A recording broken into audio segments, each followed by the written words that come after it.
34వ కీర్తన 7వ వచనంలో ఉన్నట్లుగా ఒక మాట చదువుకుందాం. యెహోవా యందు భయభక్తులు గల వారి చుట్టూ, యెహోవా యందు భయభక్తులు గలవారి చుట్టూ ఆయన దూత కావలి ఉండి వారిని ఆయన రక్షించును. దూత కావలి ఉండి ఏం చేస్తున్నట్టమ్మా? వారిని రక్షించును. వాణ్ణి మరి రక్షిస్తూ ఉన్నది. ఎవరిని రక్షిస్తున్నదమ్మా? ఈరోజు మనల్ని రక్షిస్తున్నది దేవుని కృప. యెహోవా యందు భయభక్తులు గలవారి చుట్టూ ఆయన దూత కావలి ఉండి వారిని రక్షిస్తున్నది.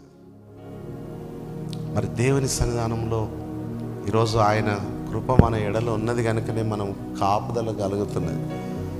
దేవుని భక్తులను, ప్రార్థన చేసేవారిని అపాయాలు కలిగించాలని శత్రువు చూస్తాడు, కానీ దేవుడు వాని పన్నాగంలో పడగొడతాడు. అందుకే అహీతోపెలు ఆలోచనలు పడగొట్టడానికి దావీదు గారు దేవుని సన్నిధానంలో ఏం చేసిండట?